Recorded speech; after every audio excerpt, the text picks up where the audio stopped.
দেখেছো, গত পরশুদিন আহান ভাইয়ার হাতে এত মার খাওয়ার পর নির্লজ্জটা একটুও শিক্ষা হয়নি।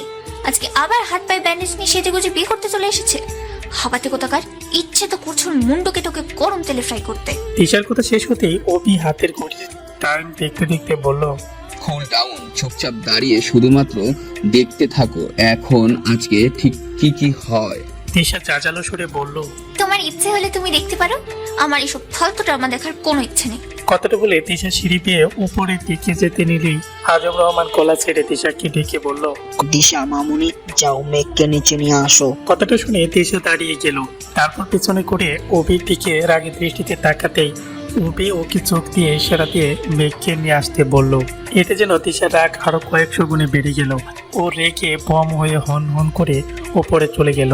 বিয়ের জন্য যে কাগজপত্রগুলো দরকার সেগুলো সব রেডি হয়ে গেছে। এখন শুধুমাত্র মেঘকে নিয়ে আসলে কাজে বিয়ে পড়ানো শুরু করবে।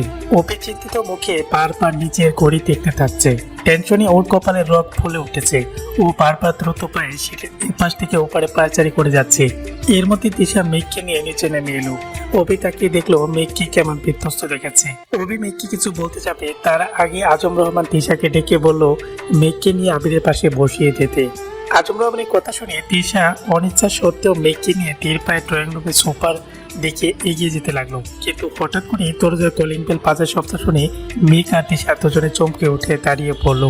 বাকিরা সবাই প্রকুশকে দরজার দিকে তাকালো। দাঁড়িয়ে ভাবতে লাগলো এই সময় তো কারোর বাড়ির ভেতরে আসার কথা না, কারণ আজম রহমান আগেই ওনার গার্ডদের বারণ করে দিয়েছেন যাতে ওনার অনুমতি ছাড়া আজকে বাড়ির কেউ ভিতরে ঢুকতে না দেওয়া হয়। তাহলে এই সময়ে কে এসে দরজায় এভাবে কলিং বেল বাজাবে? ওরা সেটাই ভেবে পাচ্ছে না।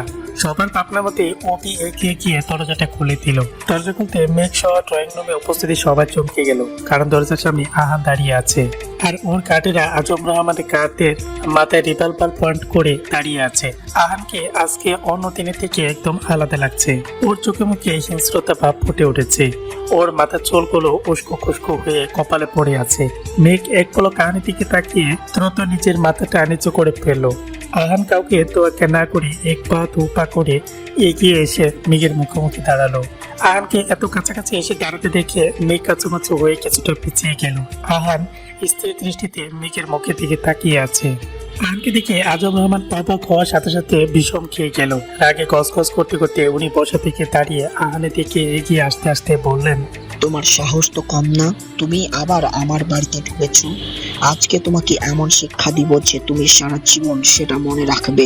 আজম রহমান কথাটা শেষ করার সাথে সাথে আহান নিজের জায়গায় দাঁড়িয়ে ওর হাতে থাকা রিভলভারটা আজম রহমানের দিকে পয়েন্ট করলো। তারপর আজম রহমানকে উদ্দেশ্য করে শক্ত কণ্ঠে বলল, নট টুডে মিস্টার রহমান, অন্তত আজকের দিনে আপনি আমার আর আমার ভালোবাসার মধ্যে আসার চেষ্টা করবেন না প্লিজ। কারণ আপনি যদি আমার থেকে আমার ভালোবাসার মানুষটাকে কেড়ে নেওয়ার চেষ্টা করেন তাহলে আমিও আমার ভালোবাসার মানুষটাকে ফিরে পাওয়ার জন্যে তাকে এতিম করতে দ্বিতীয়বার ভাববো না। আহানি কথাটা শুনে মেঘ কিছুটা উচ্চ স্বরে বলে উঠলো, আহান কি বলছেন এসব? মাথা ঠিক আছে আপনার? মুখ সামলে কথা বলুন। আহান অপি দৃষ্টিতে মেঘের দিকে তাকিয়ে দমকে সুরে বলল, জাস্ট শাট আপ, ওকে? এখানে একদম চুপচাপ দাঁড়িয়ে থাকো। বলেও যদি মুখ থেকে একটা সিঙ্গেল ওয়ার্ডও বের করেছো তাহলে তোমার কপালে আজকে দুঃখ আছে মেঘ। আহান কথাটা শেষ করতে না করতে আজম রহমান এসে ওর শার্টের কলার চেপে ধরলো। তারপর দাঁতে দাঁত চেপে বলল, স্টুপিডের বাচ্চা, তুই আমার সামনে দাঁড়িয়ে আমার মেয়েকে হুমকি দিস? যা বের হ আমার বাড়ি থেকে, না হলে তোকে আজকে টুকরো টুকরো করে কেটে মাটিতে পুঁতে ফেলবো। কথাটা বলে আজম রহমান আহানের কলার টেনে ওকে নিয়ে যাওয়ার জন্য চেষ্টা করতে লাগলেন, কিন্তু আহানকে নিজের জায়গা থেকে বিন্দু মাত্র নড়াতে পারলেন না। আহান ওর হাতে থাকা রিভলভারটাকে নিজের কপালে ঠেকিয়ে হালকা স্লাইড করে বিড়বিড় করতে করতে বলল, কিছু মানুষ কখনো শুধরোয় না। ভালোভাবে এদের সাথে কথা বললে সেই কথা কখনোই এদের কান অব্দি পৌঁছায় না। এরা তো শুধু তেরামির ভাষা বোঝে। কথাটা বলে আহান ওর কাঁধের দিকে তাকিয়ে চোখ দিয়ে ইশারা করলো। ও ইশারা করার সাথে সাথে দুজন গার্ড এসে আজম রহমানকে আহানের থেকে ছাড়িয়ে নিল। তারপর দুজন ওনার দুপাশে হাত শক্ত করে চেপে ধরে ওনাকে নিয়ে গিয়ে এক পাশে দাঁড় করালো। আজম রহমান ওদের থেকে নিজেকে ছাড়ানোর চেষ্টা করলো ঠিকই, কিন্তু ব্যর্থ হলো। উনি চটপট করতে করতে অভির দিকে তাকিয়ে ব্যস্ত সুরে বলল, অভি, হা করে ওখানে দাঁড়িয়ে আছো কেন? দেখছো না ওরা আমাকে আটকে রেখেছে? এদেরকে সরাও আমার কাছ থেকে। অপি প্যান্টের পকেটে তো হাত খুঁজে সোজা হয়ে দাঁড়িয়ে নির্বিকার ভঙ্গিতে বলল, সরি চাচ্চু, আমার এখানে কিছুই করার নেই। I am helpless. অপির এমন কাঁচারা ভাব থেকে আজম রহমান হতবাক হয়ে ওর দিকে তাকিয়ে রইল। আজম রহমানকে চটপট করতে দেখে মেঘ আহানের দিকে রাগে চোখে কিছুক্ষণ তাকিয়ে থেকে দ্রুত পায়ে আজম রহমানের দিকে এগিয়ে যেতে লাগলো। কিন্তু দ্রুততম এগিয়ে যেতে আহান এসে চট করে ওর হাতটা ধরে ফেললো। তারপর নিজে থেকে করিয়ে প্রকোশকে বলল, তুমি ওইদিকে কোথায় যাচ্ছ টিয়া পাখি? তোমার ওইদিকে কোনো কাজ নেই? মেঘ আহানের দিকে তাকিয়ে রাগী কণ্ঠে বলল, আপনার লোকদের বলুন আমার বাবাইকে ছেড়ে দিতে, না হলে কিন্তু খুব খারাপ হয়ে যাবে আহান। ছেড়ে তো দিবেই, তার আগে ছোট একটা কাজ বাকি আছে। আগে সে কাজটা কমপ্লিট করে নেই, তারপর তোমাকে বাবাকে ছেড়ে তো দিবই, সাথে ওনাকে পাশে বসিয়ে মিষ্টিও খাওয়াবো। কি কাজ? আহান মেঘের হাত ধরে টেনে ওকে সোফার দিকে নিয়ে যেতে যেতে বলল, আমাদের বিয়ের কাজ। কথাটা বলে আহান মেঘকে নিয়ে গিয়ে সোফায় বসিয়ে দিয়ে নিজেও ওর পাশে বসে পড়লো। মেঘ আহানকে উদ্দেশ্য করে অবাক কণ্ঠে বলল, আমাদের বিয়ে মানে? মানে আজকে এই মুহূর্তে ধর্মীয়ভাবে এবং আইনতভাবে তোমার আর আমার বিয়ে হবে।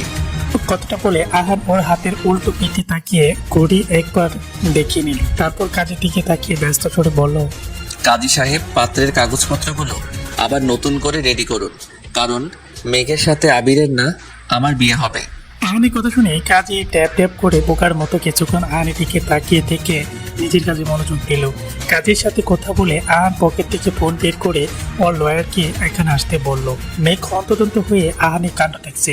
টিশার্ট খুশিতে কত কত হয়ে উটের হাত আঁকড়ে ধরে দাঁড়িয়ে আছে। আবিরের মা আর আবির রাগি পড়ছে, কারণ ওনাদের এতদিনের প্ল্যানে আহান এসে এক বালতি পানি ঢেলে দিল। কিন্তু আপাতত ওনাদের এসব দেখা ছাড়া কিছুই করার নেই। আহান এক হাতে মেঘের হাত শক্ত করে আঁকড়ে ধরে বসেছিল আর অন্য হাত দিয়ে মনোযোগ দিয়ে ফোন স্ক্রল করছিল। তখনই আজম রহমান আহানকে উদ্দেশ্য করে কঠিন গলায় বলে, মানুষ শান্তিতে থাকলে সেটা তোমার সহ্য হয় না, তাই না? একবার তোমার জন্য আমার সংসার ভেঙে গেছে, আমার ছেলেটা আমার থেকে আলাদা হয়ে গেছে, আমার মেয়েটা নিজের মায়ের থেকে আলাদা হয়ে গেছে, তারপরে তোমার কলেজেটা ঠান্ডা হয়নি, এখন তুমি আবার এসেছো আমার মেয়েটাকে আমার থেকে কেড়ে নিতে। আজম রহমানের কথা শেষ হতেই আহান মেঘের হাতটা ছেড়ে দিল। তারপর বসা থেকে দাঁড়িয়ে এগিয়ে এসে আজম রহমানের সামনে দাঁড়িয়ে তাচ্ছিল্য হেসে বলল, আপনার মেয়েকে যদি আপনার থেকে কেড়েই নিতে চাইতাম তাহলে অনেক আগেই নিয়ে নিতাম মিস্টার রহমান। আমাকে আটকে রাখার ক্ষমতা অন্তত আপনার ছিল না। আর বাকি রইল আপনার সংসার ভাঙার কথা, সেটা আপনি নিজেই ভেঙেছেন। অযথা নিজের দোষটা আমার ঘাড়ে চাপাতে আসবেন না। আজম রহমান রাগী কণ্ঠে বললেন, আমি নিজেই ভেঙেছি মানে? কি বলতে চাইছো তুমি? আমি কিছুই বলতে চাইছি না, আর বলবো না। আপনাকে যা বলার ভালো আন্টি বলবে। কথাটা বলে আহির অপির মায়ের দিকে তাকালো। বাকিটাও সবাই প্রশ্নসূচক দৃষ্টিতে ওনার দিকে তাকালো। উনি এগিয়ে এসে আজম রহমানের সামনে দাঁড়িয়ে একটা দীর্ঘশ্বাস ছেড়ে বললেন, তুমি যাদেরকে চোখ বন্ধ করে বিশ্বাস করতে তারাই তো তোমার সুখের সংসারটা ভেঙেছে আজম। আর তুমি এতগুলো বছর বোকার মতো শুধু দুটো বাচ্চা ছেলেকে দোষারোপ করে গেছো। অপির মায়ের কথা শুনে আজম রহমান ওনার থেকে প্রশ্নবোধক চাহনিতে তাকালেন। অপির মা বললেন, আহান আর আহিরের তোমাদের বাসা থাকাটা জেরিনের মা আর আবিরের মা একদমই মেনে নিতে পারছিলেন না, কারণ ওনাদের ধারণা ছিল ভবিষ্যতে তুমি তোমার সম্পত্তির ভাগ আহান আর আহিরকেও দিতে পারো। তাই ওনাদের ছেলেমেয়েরা তোমার সম্পত্তি থেকে যাতে বঞ্চিত না হয় সেজন্য ওনারা সবসময় মীরার নামে তোমার কাছে বানিয়ে বানিয়ে মিথ্যা কথা বলতো। ওরা বলতো মীরা নাকি একদমই মেঘের খেয়াল রাখে না, ওর যত্ন নেয় না, ওকে ঠিকভাবে খাবারও খেতে দেয় না, সবসময় আহির আহানকে নিয়ে পড়ে থাকে, ওদের দেখাশোনায় দিনরাত পার করে দেয়। এসব মন গড়া কথা বলে ওরা তোমার মনটা মীরার বিরুদ্ধে বিষিয়ে দিত, আর তুমিও ওদের কথা বিশ্বাস করে মীরাকে প্রায় মারধর করতে। অথচ এর একটা কথাও সত্যি না। মীরা সবসময় আহান, আহির, মিহির, মেঘ ওদের সমানভাবে খেয়াল রাখতো। বরং মেঘ সবার থেকে ছোট ছিল বলে সবাই ওর বেশি খেয়াল রাখতো। অপির মায়ের কথা শুনে মেঘ বসা থেকে উঠে এসে আজম রহমানের সামনে দাঁড়ালো। তারপর তীক্ষ্ণ দৃষ্টিতে আজম রহমানের দিকে তাকিয়ে বলল, তুমি মাম্মামের গায়ে হাত তুলতে বাবাই? মেঘের প্রশ্ন শুনে আজম রহমান মাথা নিচু করে পেলেন। ভয়ে লজ্জায় ওনার হাত পা ঠান্ডা হয়ে যেতে লাগলো। উনি ভেবে পাচ্ছে না যে মেঘ যদি এসব জানতে পারে তাহলে উনি কোথায় গিয়ে ওনার মুখ লুকাবেন আর কিভাবে বা মেঘকে সবটা বুঝিয়ে বলবেন। আজম রহমানকে চুপ করে দাঁড়িয়ে থাকতে দেখে মেঘ আবারও বলল, চুপ করে আছো কেন বাবাই? আমার প্রশ্নের আনসার দাও। আহান এসে মেঘের পাশে দাঁড়িয়ে মেঘকে উদ্দেশ্য করে বলল, ওনার কাছে কোনো প্রশ্ন করে লাভ নেই মেঘ, কারণ তোমাকে সত্যিটা বলার মুখ ওনার নেই। সত্যিটা কি আমি তোমাকে বলছি? মেঘ প্রবোজকে আহানের দিকে তাকালো। আহান কঠিন গলায় বলল, এতগুলো বছর ধরে উনি তোমাকে শুধুমাত্র এটা বলেছে যে তোমার মা নিজের বোনের ছেলেদের খেয়াল রাখার জন্যে তোমাকে ছেড়ে চলে গেছে, কিন্তু এটা একদমই মিথ্যা কথা। আসল সত্যি হলো তোমার বাবা নিজেই তোমার মাকে তোমাকে ছেড়ে আসার জন্যে বাধ্য করেছে। উনি আর ওনার পরিবারের কয়েকজন সদস্যরা মিলে মামুনিকে এমনভাবে মানসিক অত্যাচার করেছিল যে মামুনি একদম দিশেহারা হয়ে গিয়েছিল। আহানের চোখের কোণে পানি চিকচিক করছে। আজম রহমানের চোখের কোণেও পানি জমেছে। মীরা রহমানের প্রতি ওনার করা অন্যায় গুলো একে একে ওনার মাথা চাড়া দিচ্ছে। আহান হাতের উল্টো পিঠ দিয়ে নিজের চোখের পানি কোণে জমে থাকা পানিটুকু মুছে ফেললো আর বলল, জানো মেঘ, আমরা যেদিন তোমাদের বাড়ি থেকে চলে এসেছিলাম সেদিন মামুনির সারা শরীরে মায়ের দাগ ছিল। আহির আর মিহিরের সাথে দুষ্টুমি করতে গিয়ে হোঁচট খেয়ে নিচে পড়ে তোমার হাঁটুর কাছ থেকে একটুখানি কেটে গিয়েছিল। তাই এই লোকটা কারোর কোনো কথা না শুনে সেদিন মামুনিকে জানোয়ারের মতো মেরেছিল। আর তোমার পরিবারের লোকেরা মামুনির চিৎকারের শব্দ শুনেও কেউ মামুনিকে বাঁচাতে আসেনি। মেঘ অশ্রুসিক্ত চোখে আহানের দিকে তাকিয়ে আছে। ও তো এসব ব্যাপারে কখনোই কিছু জানতো না। ওকে এই বিষয়ে আজম রহমান কখনো কিছু বলেননি। আহান একটা লম্বা নিঃশ্বাস নিয়ে বললেন, সেদিনই মামুনি আমাদের নিয়ে ওখান থেকে চলে আসার সিদ্ধান্ত নেন, কারণ ওখানে থাকলে উনি একদিন না একদিন বেঘরে নিজের প্রাণটা হারাতেন। তবে আসার আগে উনি তোমাকেও আমাদের সাথে নিয়ে আসার জন্যে অনেক চেষ্টা করেছিলেন, কিন্তু তোমার বাবা জোর করে তোমাকে নিজের কাছে রেখে দিয়েছিলেন আর মামুনিকে হুমকি দিয়েছিলেন। বলেছিলেন যদি মামুনি তোমাকে নিয়ে যাওয়ার চেষ্টা করেন তাহলে উনি মিহিরকেও মামুনির কাছ থেকে কেড়ে নেবেন এবং তোমাদের দুজনকে নিয়ে অনেক দূরে চলে যাবেন। মিহিরকে হারানোর ভয়ে মামুনি তোমাকে রেখেই ঢাকায় চলে এসেছিলেন। মেঘের চোখ থেকে অনবরত পানি পড়ে যাচ্ছে। আহান মেঘের কাছাকাছি এসে চোখের পানি মুছে দিতে দিতে বলল, তোমার মা একদমই স্বার্থপর মা নয় মেঘ, উনিও তোমাকে ভীষণ ভালোবাসে। তুমি ওনাকে ছাড়া যতটা কষ্টে ছিলে উনিও তোমাকে ছাড়া ঠিক ততটাই কষ্টের মধ্যে ছিলেন। তোমাকে ছেড়ে আসার পর ওনার মনটা একদম পাথরের মতো শক্ত হয়ে গিয়েছিল। উনি ঠিকভাবে কারোর সাথে কথা বলতেন না, কারোর সাথে তেমন মিশতেন না। মানুষের প্রতি ওনার বিশ্বাস, ভালোবাসা সব যেন হারিয়ে গিয়েছিল। তাই তো তোমার সাথে উনি এতটা খারাপ ব্যবহার করেছেন। না হলে যেদিন যখন মেঘ সেজেছিল তখন ওর প্রতি মামুনির ভালোবাসাটা তো দেখেইছো। তখন যদি জানতো যে তুমি আসল মেঘ তাহলে তোমাকে মাথায় করে রাখতো। মেঘ আহানের কথাগুলো চুপচাপ শুনে ওকে সাইড কাটিয়ে আজম রহমানের সামনে গিয়ে দাঁড়ালো। তারপর কান্না ভেজা কণ্ঠে বলল, সমস্ত সত্যি কথাগুলো আমার কাছ থেকে লুকিয়ে আমার মাকে আমার কাছে কেন অপরাধী বানিয়ে দিয়েছো বাবাই? এতগুলো বছর আমার মনে আমার মায়ের প্রতি ঘৃণা ছাড়ার কিচ্ছু ছিল না। আমি সব সময় ভেবে এসেছি যে মাম্মা আমাকে তো ছেড়ে গেছে, এই সাথে তোমাকেও ঠকিয়েছে, তোমার ভালোবাসার মূল্য দেয়নি। অথচ আসল কাহিনী তো একদম উল্টো। আমার মাম্মাম ঠকাইনি, তুমিই আমার মাম্মামকে ঠকিয়েছো। তুমি আমার মাম্মামের ভালোবাসার মূল্য দিতে পারোনি, কষ্ট দিয়েছো তুমি আমার মাম্মামকে। আমাকে আমার মায়ের থেকে, আমার ভাইয়ার থেকে আলাদা করে দিয়েছো, আমাকে একদম একা করে দিয়েছো তুমি বাবাই। কথাগুলো বলতে বলতে মেঘ শব্দ করে কেঁদে দিল। আজম রহমান অসহায় কণ্ঠে বলল, আই এম সরি মেঘ, আমি জানি আমার ভুল হয়েছে। মীরার সাথে আমি যা যা করেছি সব অন্যায় করেছি। এই জন্যই আমি শেষবারের মতো ওর সাথে দেখা করতে চাই। ওকে সরি বলতে চেয়েছিলাম, ওর কাছে হাত জোর করে আমার করা ভুলের জন্য ক্ষমা চাইতে চেয়েছিলাম। আমার ডায়েরিতে তো সবই লেখা ছিল, তুমি তো সবটা পড়ে এখানে এসেছিলে। মেঘ কাঁদতে কাঁদতে বলল, আমি তো শুধুমাত্র তোমার শেষ ইচ্ছে পূরণ করতে এখানে এসেছিলাম। ভেবেছিলাম মাম্মামকে কোনোভাবে রাজি করিয়ে তোমার সাথে দেখা করাতে নিয়ে যাব, কিন্তু তখন তো আর জানতাম না যে আমার অগোচরে এত কিছু হয়ে গেছে। আর আমি এত বছরে এসব কিছু জানতেই পারিনি।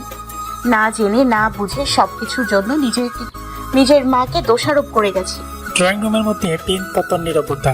কারো মুখে কোনো রকম শব্দটুকু নেই।